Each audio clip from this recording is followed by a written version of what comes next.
Mr. Secretary, you have presided over the worst foreign policy disaster of modern times. When Joe Biden became president, he inherited peace and prosperity in the world.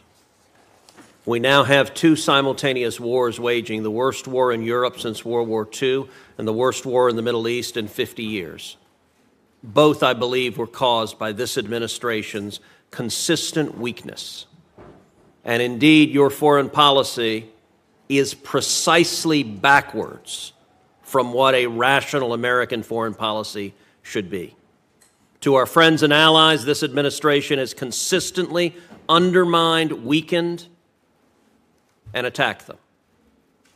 And to our enemies, this administration has shown constant appeasement and indeed has flowed billions of dollars to the enemies of America who want to kill us.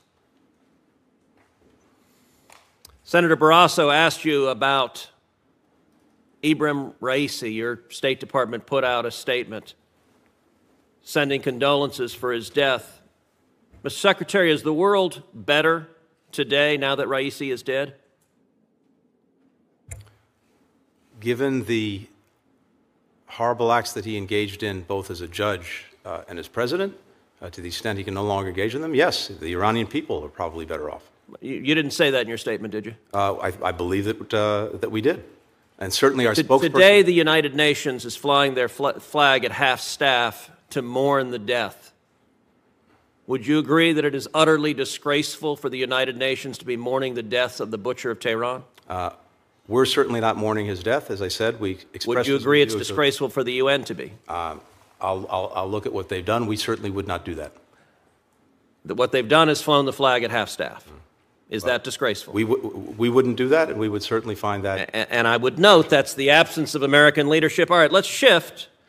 The Washington Post on May 11th wrote an article. I'm going to read the opening paragraph. The Biden administration, working urgently to stave off a full-scale Israeli invasion of Rafah, is offering Israel valuable assistance in an effort to persuade it to hold back, including sensitive intelligence to help the Israeli military pinpoint the location of Hamas leaders and find the group's hidden tunnels, according to 4 people familiar with the U.S. offers. Is that paragraph accurate? Exactly the opposite. First of all, no one has done more to defend Israel than Joe Biden. Is that paragraph accurate? Let me finish, if I may, please. He was there right after. I'm not interested in a campaign speech. I have limited time.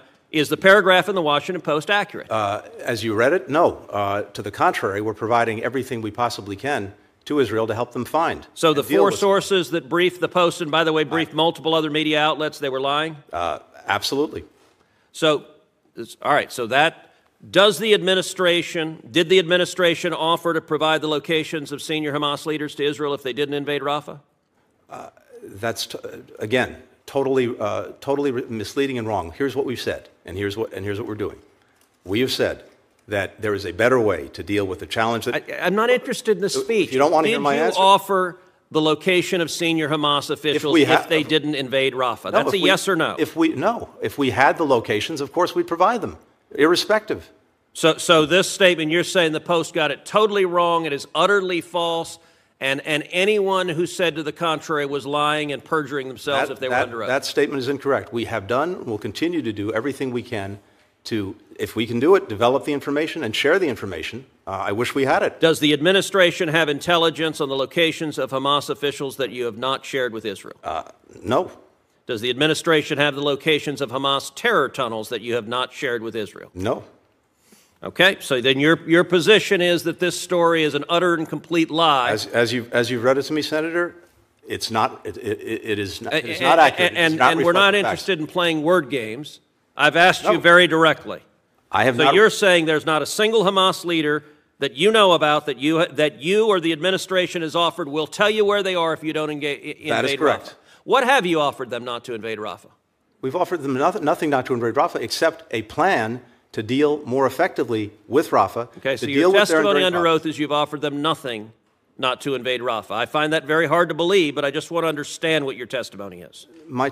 I'll be very clear. We have told them, we've been engaged in a long conversation with them about the most effective way to deal with the problem we agree must be dealt with. They That are is quite Hamas aware and you Raqqa. disagree with their plan to kill the Hamas terrorists because That's you and the absolutely- president have vocally that is said it. And to be absolutely clear, wrong. your State Department on the morning of October 7th sent out a tweet telling Israel not to engage in military retaliation. I called you out at 3 in the morning and you deleted that tweet. The next day, you personally on October 8th sent a tweet saying you'd spoken with the Turkish foreign minister and Israel should not retaliate. From the very beginning, the Biden administration has consistently at every stage told Israel, and by the way, when I called your tweet out, you deleted it again. At every stage, you have been telling Israel, do not kill the terrorist, and that has been from day one. Senator, I was in Israel 5 days after October 7th. I've been there 7 times since.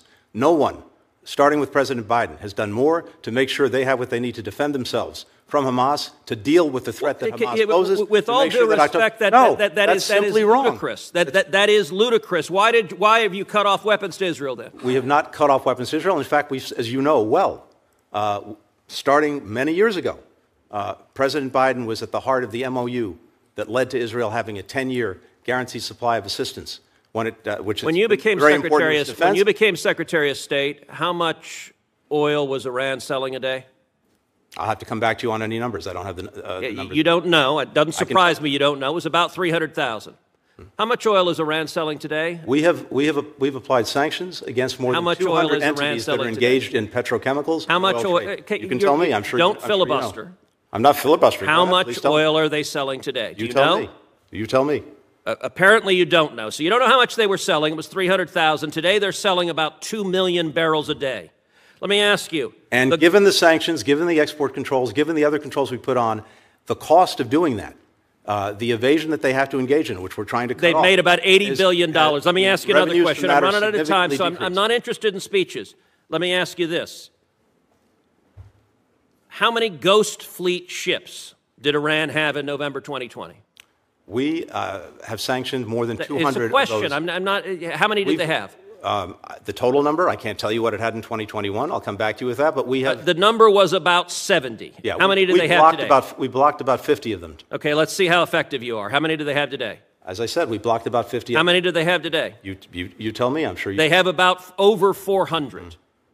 Look, this administration desperately wants a new Iran deal. You have been showering cash on Iran from day one. And understand, the $6 billion you were asked about is the tip of the iceberg. By refusing to enforce oil sanctions, we have seen Iran's oil sales go from 300,000 barrels a day when you got into office to over 2 million barrels a day today. That's $80 billion. 90% of Hamas's funding comes from Iran in a very real sense. This administration, you and President Biden, funded the October 7th attacks by flowing $100 billion to a homicidal, genocidal regime that funded those attacks. That statement is profoundly wrong.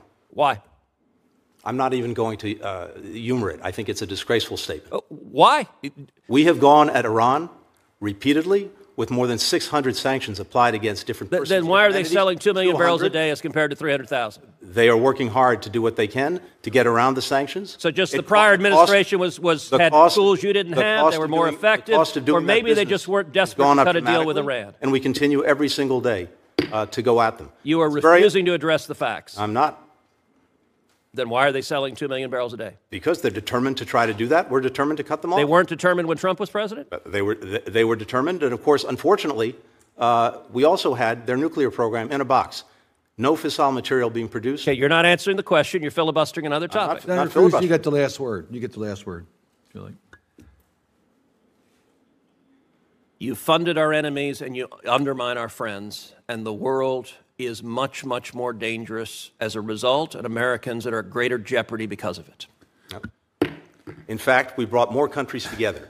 We have stronger allies, stronger partnerships, stronger engagement from countries around the world to deal with a very dangerous world than we had. We were alone. We aren't anymore. And America is leading those efforts. Remember the Abraham Accords?